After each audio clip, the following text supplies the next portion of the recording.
Good afternoon. ঘড়িতে এখন বাজে 1:35। আর আজকে সকালে ব্রেকফাস্টে কিছুই খাইনি, কিছুই ছিল না আর কি ঘরে, আর গাওড়া করে খেতেও ইচ্ছা করেনি। অন্য দিন দুটো মুড়ি টুড়ি খাওয়া হয়, না হলে একটু চা বিস্কুট খাওয়া হয়। তো আজকে হচ্ছে তোমার পঞ্চমী, আর পঞ্চমীর দিনকে কিন্তু আঁশ খেতে হয় না, সেই জন্য আজকে নিরামিষ রান্নাবান্না হয়েছে। আলু, বেগুন, বড়ি, আমড়া, তারপরে তোমার সমস্ত কিছু দিয়ে একটা মিক্স সবজি করেছি, এটা দিয়েই আর কি খাচ্ছি। আর খিদে পেলে সব কিছু দিয়েই ভালো লাগে খেতে। এই মাত্র স্নান করে উঠলাম, এত বর্ষাকাল, তো বর্ষাকাল এমন অবস্থা, 5-6টা নাইটি সব ভিজে আমার, একটাও আর শুকনো নেই। এদিকে তিতার স্কুল থেকে ছুটির টাইম হয়ে গেছে, আর মুষলধারে দেখো বৃষ্টি, মুষলধারে বৃষ্টি না, বেশ ভালোই বৃষ্টি পড়ছে। এখন মেয়েকে আনতে যেতে হবে, তো রেনকোটটা আজকে আর দিইনি। ব্যাগ প্রচন্ড পরিমাণে ভারী, 4টে বই, কপি, ডায়েরি মাইরি, এটা ওটা দিয়ে ভীষণ ভারী হয়ে গেছে। আগে নিয়ে আসি, চলো মেয়েটাকে। দেখো ওর জন্য রেনকোটটা নিলাম। ছুটি দিয়ে দিয়েছে মনে হয়, ছুটি তো 1:40-এ দেয়, এখন 2:10 বাজে, 2:10 2:05-এর মধ্যে বাড়ি ঢুকে যায়। আজ হয়তো বৃষ্টির জন্য আটকে গেছে, দেখি গা চলো। সত্যি কথা বলতে আমি নামেই শহরে এসেছি, এটা শহর হলেও পুরোপুরি গ্রাম, সব কিছু কাছে পাওয়া যায়, ঠিক আছে, আমাদের গ্রামের রাস্তাও মনে হয় এর থেকে ভালো। এই দেখো, এক হাতে রেনকোট নিয়েছি, ছাতা নিয়েছি, এখন মেয়েকে আনতে যাচ্ছি। এই যে আমার একটা নিত্যদিনকার কি ঝামেলা হয়েছে, ভালো জায়গায় থাকতে গেলে একরকম, কপালে দুঃখের আর শেষ নেই। চলো, আজকে জানো রান্না করতে করতে আজকে রান্নাটা তাড়াতাড়ি করে নিয়েছি, বসে থেকে থেকে এত বেলাতে স্নান করলাম। দেখো মাথায় এখনো গামছা জড়ানো, সিঁদুরও পরিনি, এদিকে ছাতা খুলে গেল, এই দেখো চারিদিকে জ্বালা। এখন সত্যি কথা বলতে অপেক্ষার দিন গুনছি, কবে এই বর্ষাকালটা পেরোবে আর এই একটু এই কষ্টর থেকে মুক্তি পাবো। তো কি বলবো, জীবনে এত রকম সমস্যা না, বলে শেষ নেই, জীবনটাই পুরো সমস্যাতে পরিপূর্ণ। তো এদিকে হচ্ছে আমাদের ডোডো বাবু আর কি স্কুল থেকে আসার পরে দেখছি একটা বিড়াল আর কি জানলাতে বসে আছে, আর লাগাতার ডোডো তার সাথে ঝগড়া করে চলে যাচ্ছে। তো বিড়ালটা কিন্তু ওইখানেই বসে থাকে, ও কন্টিনিউ 1-1.5 মাস ধরে, বর্ষাকালটা পড়ার পরে না ওর খুব একটা যাওয়ার জায়গা নেই, বুঝেছো তো। তো এই বাইরের দিকে একটুখানি সামসেট মৌচো আছে, রাত্রে ওখানেই ঘুমায়, ওখানেই থাকে, মাঝে মধ্যে ওখানেই খেতে দিই। তো দেখতে পাচ্ছে না, ঝগড়া করার ঠিকঠাক জুত হচ্ছে না বলে এরকমভাবে উঁচু হয়ে যাচ্ছে। একটা জানলা যেহেতু বন্ধ করা আছে, ওর মুখটা দেখা যাচ্ছে, এই দেখো দেখো, দেখেছো, ওকে দেখতে পাচ্ছে না বলে একদম সোজা খাড়া হয়ে দাঁড়িয়ে যাচ্ছে।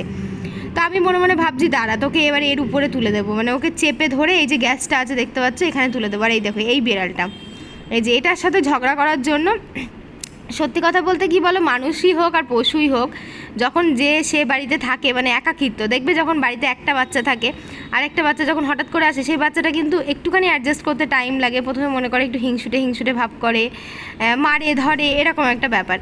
তো এখন এই যে উপরে তুলে দিয়েছি, আর দুটোতে মেলে এখন শুরু করে দিয়েছি। বিড়ালটারও কিন্তু কম না, ও ধরো ওখানে থাকে অনেক দিন ধরে, ওরও একটা ওর একটা যেমন এর একটা নিজের বাড়ি বলে একটা ব্যাপার হয়ে গেছে, ওর ওই জায়গাটা, ও ঝগড়া করতে পিছু পা হচ্ছে না, বলছে তুই আমার সাথে ঝগড়া করছিস, সেটাও আমার নিজস্ব জায়গা, আমিও তোর সাথে ঝগড়া করব।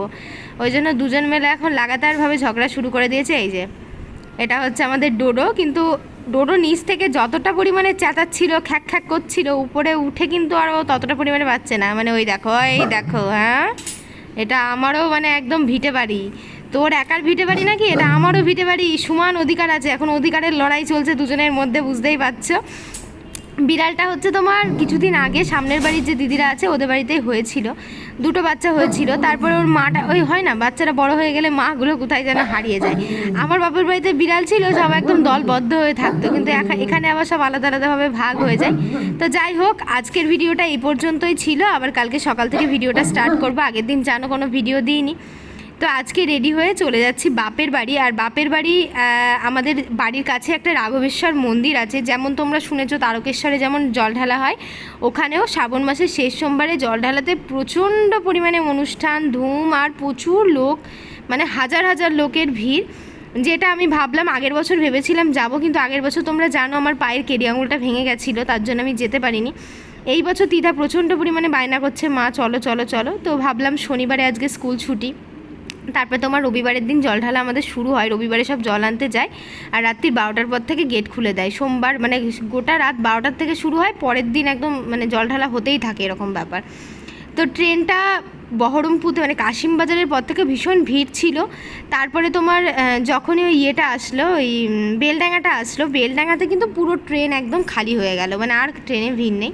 আর তিধার এই পাঁপড়গুলো ট্রেনে না খেলে শান্তি হয় না, এত পরিমাণে লোভ এই পাঁপড়ে। তো ট্রেন থেকে নেমে বাসে করে চলে এসেছিলাম দিগনগর থেকে এই যে একটা টোটো ধরেছি, টোটো ধরে এটা হচ্ছে বাপের বাড়ির রাস্তা। মানে একরকম মানে যাই বলো তাই বলো, নিজের জন্মভূমির প্রতি কিন্তু একটা আলাদা রকমের টান থাকে, মানে কেমন একটা নিজের ব্যাপার, মানে নিজের বলে মনে হয় সব কিছুকে। তো ত্রিধা হচ্ছে এটাতে হাত পাচ্ছে না, তবু ধরছে। আর আজকে দেখো আকাশটার দিকে, আকাশটা কিন্তু বেশ ভালোই মেঘলা মেঘলা আছে। প্রত্যেক বছর জল ঢালাতে বৃষ্টি হয়, এবারও হয়তো হবে, বলে বৃষ্টি হলেই নাকি যারা জল ঢালতে যায়। আমার ভীষণ ইচ্ছা ছিল জানো তো, ছোটোবেলা থেকে কোনো দিন দাদা যেতে দেয়নি, আর বিয়ের পরে আর তেমনভাবে আমি তো কোনো দিন আসিনি, সুযোগও হয়নি। আর এই দেখো আমাদের বাড়ি চলে এসছে, এই যে সামনে সাদা কালারের বাড়িটা পুরো প্যান্ডেল দিয়ে ঢেকে গেছে দেখো। এবার মন্দিরটা কিন্তু এখান থেকে অনেকটাই দূর, কিন্তু যেহেতু অনেক দূর পর্যন্ত লাইন আসে, আর খানিকটা পরপর বাউল হয়, আর জল ঢালাতে যেগুলো হয় আর কি সব দান টান করে। আর আমাদের বাড়িতেই দেখতে পাচ্ছ স্টেজ হয়েছে, এই যে আমাদের বাড়ির মেন যে ঢোকার রাস্তাটা, সেখানেই একদম গোটা রাস্তাটা স্টেজ। আমাদের রাস্তা বন্ধ হয়ে গেছে, এইখান দিয়ে উপর দিয়ে উঠে এইখান দিয়ে সাইড দিয়ে নেমে যেতে হবে, মানে আমাদের আর কি এখন আপাতত এই দুটো দিন একটু কষ্ট করতে হবে। তো এই যে বাড়ি চলে এসেছি, বাড়ি এসে ব্যাগটাও রেখেছি, এই যে আমার ব্যাগ, আর এই দেখো আমার মামুনি। তো যাই হোক, আজকে হচ্ছে আমার মানে একটা লটুন ষষ্ঠী বলে ষষ্ঠী আছে, যেটা আমার শাশুড়ি মা আমার মেয়ের জন্য আমাকে মানে পালা করায়, তো সেটার জন্য আমি আজকে ভাত খাবো না। তো মা শসা মুড়ি চানাচুর তো দেখা যাবে, কিন্তু আমি বুঝতে পারছি। হ্যাঁ, তোমাকে স্মার্ট হয়ে, তুমি দোকানদার হয়েছো, তোমাকে একটু স্মার্ট হতে হবে, স্মার্ট বিজনেসম্যান। তা না তুমি দোকান থেকে যদি লুকিয়ে পড়ো তাহলে কি করে হবে? হ্যাঁ, কোনটা দোকানদার এর মধ্যে? তিনটের মধ্যে ওইটা দোকানদার, আর খরিদ্দার কোনটা? খরিদ্দার তো এখানে একটাও নেই দেখছি।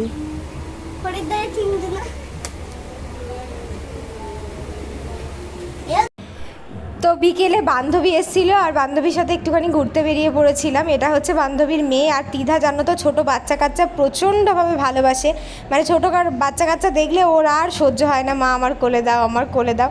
তো এখন যেহেতু এই পুচকিটা একটু বড় হয়ে গেছে, কিছুদিন আগে এর অন্নপ্রাশনে এসেছিলাম, তোমরা দেখেছিলে, তো এ একটু বড় হয়ে গেছে, তো এখন আর বাচ্চাদের কোল অতটা পছন্দ করছে না, এখন পাখনা গজিয়ে গেছে। আর এটা হচ্ছে বান্ধবীর ছেলে।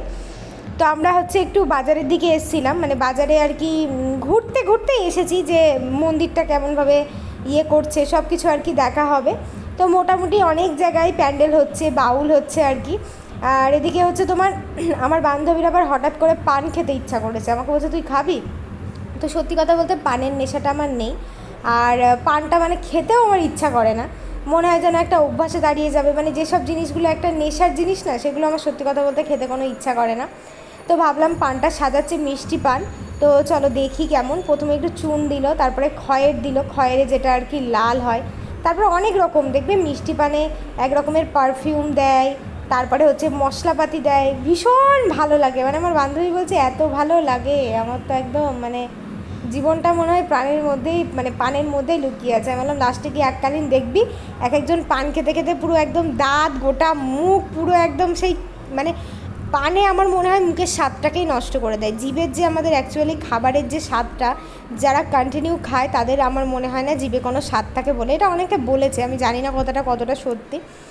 তো পানটা সাজাচ্ছে, আমিও একটু দেখে নিলাম, তার সাথে একটু ভিডিও করে নিলাম। আর এই যে সুপারিগুলো দেখেছো কুচি কুচি করে কুচিয়ে রেখেছে, গোটা সুপারি আছে, খয়ের আছে, এর মধ্যে একটুখানি খয়েরও দিয়ে দিতে হতো, তাহলে ওর মাথা ঘুরতো, যেহেতু ওর অভ্যাস আছে ওর কিছু হবে না, কিন্তু এটা যদি আমি খাই না আমার কিন্তু মাথা ঘুরবে। আর এই হচ্ছে আমার পানখোর বান্ধবী আমাকে বলছে আমাকে দেখাসলে তবে আজকের এই পান দেখে না আমার একটা ছোটোবেলাকার স্মৃতি মনে পড়ে গেল। কি জানো তো, ছোটোবেলায় আমার ঠাম্মা পান খেতে ভালোবাসতো। তো আমরা তখন বাড়িতে অনেকগুলো ভাই বোন ছিলাম, মানে আমরা 5-6টা ভাই বোন, ধরো কাকা জ্যাঠা সব মিলিয়ে। তো ঠাম্মা যখন পান নিয়ে বসতো পান খাবে বলে, আমরা 6-7 জন এসে এত পরিমাণে জ্বালাতন করতাম ঠাম্মাকে যে আমাকে একটু দাও, আমাকে একটু দাও, আমাকে একটু দাও। ছোটোবেলায় তখন ঠাম্মা মুখের মধ্যে থেকে একটুখানি বার করে 6 জনকে দিয়ে দিত, ওইটাই চেটেপুটে খেয়ে নিতাম। তো লাস্টে আমাদের জ্বালাতনের চোটে আমার ঠাম্মা পান খাওয়াই ছেড়ে দিল।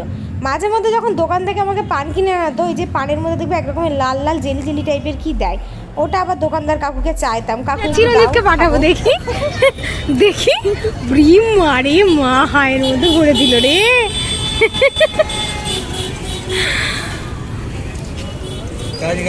তো এই হচ্ছে আমাদের রাঘবেশ্বর মন্দির, যেটা আমাদের বাড়ি থেকে মোটামুটি 300 মিটার মতো দূরত্বে অবস্থিত।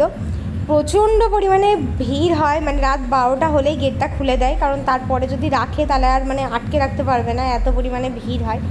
তো আমার বান্ধবী হচ্ছে ছেলের ঘুমিয়ে গেছে, ও ছেলেকে কোলে নিয়ে আর কি যাচ্ছে, আর আমিও এখন বাড়ি চলে যাব। বাড়িতে গিয়ে ওখানে গিয়ে একটু ফুচকা টুচকা খাবো আর কি। প্রচণ্ড পরিমাণে গানের আওয়াজ, যার জন্য আর কি আমাকে ভয়েস ওভার দিতে হচ্ছে। তো আজকের ব্লগটা আমি এখানেই শেষ করছি। সবাই খুব ভালো থেকো, আর আশা করি কালকের ব্লগটা ভীষণ ভালো লাগবে তোমাদের। তো দেখতে থাকো। Tata, bye bye, love you all.